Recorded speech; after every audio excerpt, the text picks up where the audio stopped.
నుంచి నువ్వు ఏర్పాటు చేసినట్టు 3 దినాలు ప్రభా, మొదటి దినము రెండో దినము చక్కగా జరిగించి అనేక మంది ప్రజలను తీసుకొచ్చి సేవకులను తీసుకొచ్చి ప్రభా చక్కని మాటలు మీరు వినిపించినందుకే నీ వందనాలు స్తోత్రాలు చెల్లిస్తున్నాం ప్రభా. ఇది చివరి దినము ప్రభా, ఇది మీరు స్వాధీనపరచుకోండి. ప్రతి ఒక్క బిడ్డ కూడా సంఘాన్ని రావడానికి కృషించండి, సహాయం చేయమని ప్రార్థిస్తున్నాం ప్రభు. ఇదిగో తండ్రి, నీ దాసులను ఎత్తుపట్టుకొని నీ పరిశుద్ధాత్మతో నింపి ప్రభా, ఈ గ్రామానికి కావాల్సిన ప్రతి వాక్కుని ప్రభా, నీ మాటను ప్రభా ప్రతి ఒక్కరి హృదయాల్లో ఉనుటకు సహాయం చేయండి ప్రభా. ఈ వాక్యాల ద్వారా, ఈ మాటల ద్వారా ప్రభా అనేక హృదయాలు కదిలించడానికి, మారు మనసు పొంది రక్షించబడటానికి, బాప్తిస్మం కూడా తీసుకోవడానికి కృషించి మీరు సహాయం చేయండి దేవా తండ్రి ప్రభా. నీ దాసులు ప్రభా ప్రతి మాటలు విలువైన మాటలు ప్రభా, ఈ మీటింగ్ కొరకు ఎంతో సిద్ధపడి ప్రభా ఎన్నో రాత్రులు ప్రార్థన చేసుకొని అయ్యా తండ్రి మీరు ఇక్కడ తీసుకొచ్చారు, అందరి బట్టి మీకు వందనాలు. మీ మాటలు వ్యర్థంగా వెళ్ళకూడదు ప్రభా, మీరే కురిసిపించి సహాయం చేసి నీ నామనికే మహిమ తెచ్చుకోమని నీకు వందనాలు. ఇదిగో తండ్రి, ఈ సమయంలో నీ దాసుడు సుధాకర్ని బట్టి నీకు వందనాలు స్తోత్రాలు చెల్లిస్తున్నాం ప్రభు. అయ్యా కొద్ది నిమిషాలు తన నోటితో మీరు మాట్లాడమని నీకు వందనాలు స్తోత్రాలు చెల్లిస్తూ, ఈ స్థలం నుంచి ప్రతి ఒక్కరు కూడా అయ్యా మంచి జీవితాలు కలిగి, మంచి మార్గము కలిగి జీవితాలను మార్చుకోవటానికి సహాయం చేయమని నీకు వందనాలు. చక్కని పాఠం ద్వారా మీరు మహిమ పొందారు, అందరి బట్టి నీకు వందనాలు స్తోత్రాలు చెల్లిస్తూ మా ప్రభు రక్షకుడనంటే యేసుక్రీస్తు నామములో ప్రార్థించి అడిగి వేడుకుంటున్నాం తండ్రి, ఆమేన్. ఆమేన్. ప్రార్థన చేస్తున్న మా అన్నయ్య ఎల్మంది గారికి ప్రభువైన యేసుక్రీస్తు నామములో వందనాలు. ఈ సమయంలో సుధాకరాన్ని దేవుని యొక్క వాక్యమును బోధించడానికి ఆహ్వానిస్తున్నాం. ఈ సమయాన్ని వరకు అప్పగిస్తూ ఉన్నాం. దేవుని స్తోత్రం కలుగును గాక. దేవునికి స్తోత్రం. దేవుడు తన మహాకృపను బట్టి మరొక సంవత్సరం మీ అందరితో కలిసి దేవుని వాక్యాన్ని పంచుకోవడానికి దేవుడు నాకు ఇచ్చిన అవకాశాన్ని బట్టి దేవునికి ఎంతో వందనాలు. అలాగే మరి నన్ను ఆహ్వానించినటువంటి మరి విజయ్ కుమార్ గారు, వారి సంఘ సభ్యులకి నా హృదయపూర్వక వందనాలు. ఇక్కడ చేదున్న సేవకులకు, గాయకులకు, గాయకురాళ్ళందరికీ కూడా నా హృదయపూర్వక వందనాలు. మరి తమ్ముడు 15 నిమిషాలు అన్నారు, ఇవన్నీ చెప్తే ఎక్కువైపోద్ది కనుక బైబిల్ చదివే వాళ్ళు ఎవరిదైనా ఒక మైక్ పెట్టుకోండి. నేను 3 విషయాలు చెప్తాను. 15 నిమిషాలు కరెక్ట్గా 15 నిమిషాలు ముగించేద్దాం. పరిశుద్ధ గ్రంథంలో నుండి ఇర్మియా గ్రంథం 17వ అధ్యాయము 9వ వచనం చదువుదాం. ఒకళ్ళు చదవండి ఎవరన్నా బైబిల్ వాళ్ళు. ఇర్మియా గ్రంథము 17వ అధ్యాయము. హృదయము అన్నిటికంటే మోసకరమైంది, అది ఘోరమైన వ్యాధి గలది, దానిని గ్రహింపగలవాడెవడో. దేవునికి స్తోత్రం. దేవుడు తన పరిశుద్ధ వాక్యమును మన హృదయముల కొరకు దీవించునుగాక. చిన్న ప్రార్థన చేసుకుందాం. పరిశుద్ధుడైన మా తండ్రి, ప్రేమ నమ్మకం గల మా దేవ, సర్వశక్తి సంపూర్ణుడైన మా తండ్రి, నీ ఘనమైన నామానికి స్తోత్రములు. ఈ రాత్రికాల సమయంలో తండ్రి మంచి వాతావరణం అనుగ్రహించి నీ పిల్లల ద్వారా నీ నామాన్ని ఇప్పటి వరకు పాటల ద్వారా, సంగీతముల ద్వారా మహింపరుచుకున్నారు తండ్రి. తదుపరి నీ వాక్యం వినాలని ఆశపడుచుండగా నీ మాటలు మా హృదయాలను తండ్రి, మా జీవితాలను బాగు చేసినట్లుగా నీ కృపను బట్టి మీరే మాతో మీరు మాట్లాడమని వాక్యాన్ని మమ్మల్ని మీ చేతులకు అప్పగించుకుంటూ క్రీస్తు నామమును అడిగి వేడుకొంచున్నాము తండ్రి. ప్రభునందు ప్రియమైనటువంటి దేవుని యొక్క బిడ్డలారా, దేవుని యొక్క వాక్యం ఏంటంటే హృదయము అన్నిటికంటే మోసకరమైంది, అది ఘోరమైన వ్యాధి గలది, దాన్ని గ్రహింపగలవాడేవాడు.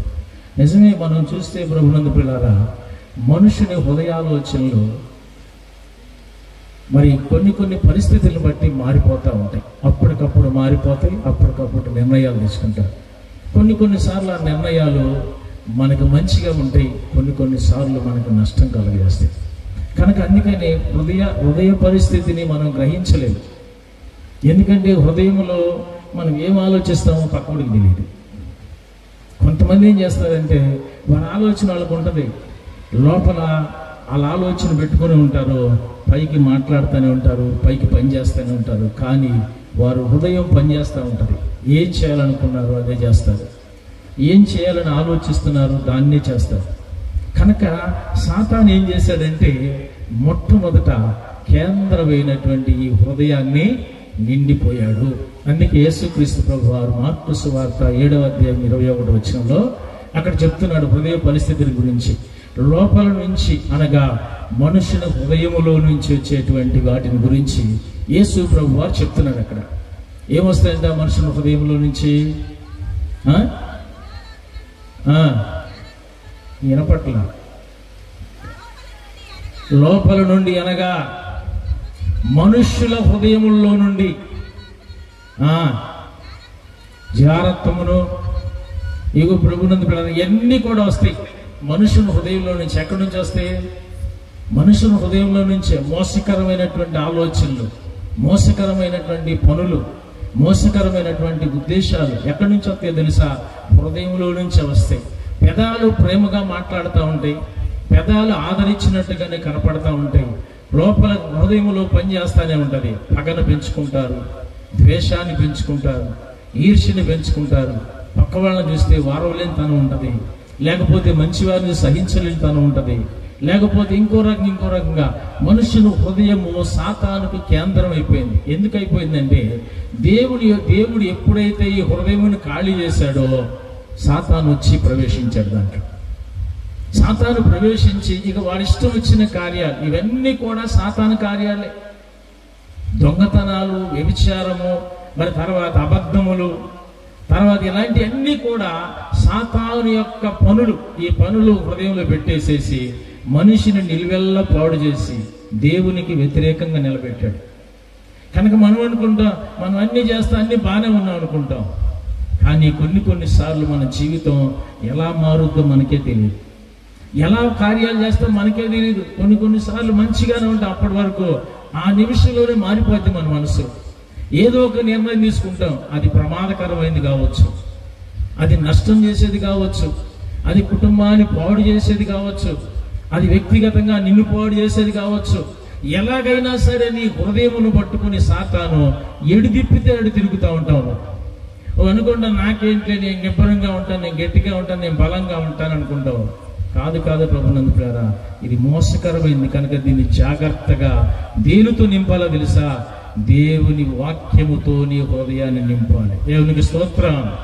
ఎప్పుడు దేవుని వాక్యముతో నీ హృదయం నింపబడుద్దో, దేవుని వాక్యముతో నీ హృదయంలో దేవుని యొక్క వాక్యము స్థిర నివాసం చేస్తుందో, దేవుని యొక్క వాక్యం ఎప్పుడైతే నీలో పనిచేస్తూ ఉంటుందో, ఇదిగో ఈ చెప్పబడిన ఈ పాపాలన్నిటికి కూడా నీవు దూరంగా జరిగిపోతూ ఉంటావు.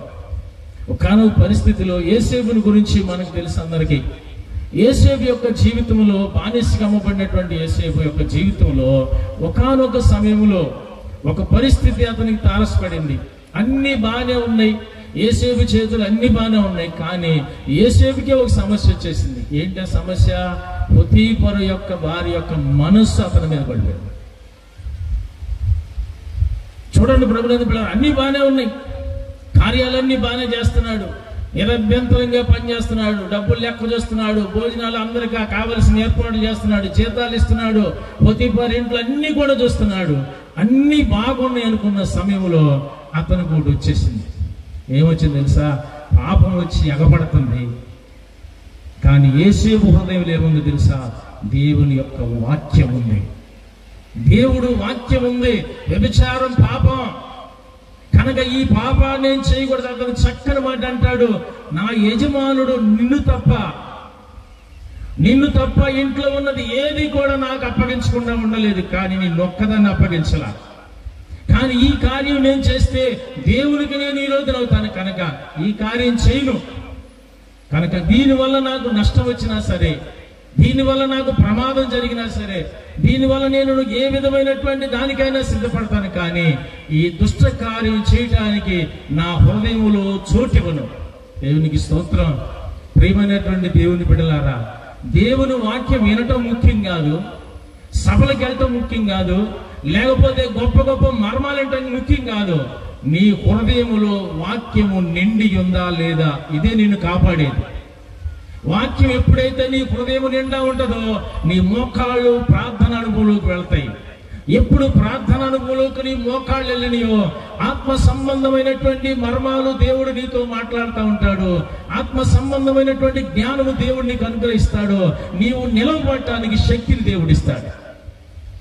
వాక్యము హృదయంలో లేకుండా పెదాలు ప్రార్థన చేసిన ఉపయోగం లేదు. దేవుని యొక్క వాక్యము నీ హృదయంలో సమృద్ధిగా నివసించాలి. దాని కొరకే మీటింగ్లు అన్నీ కూడా.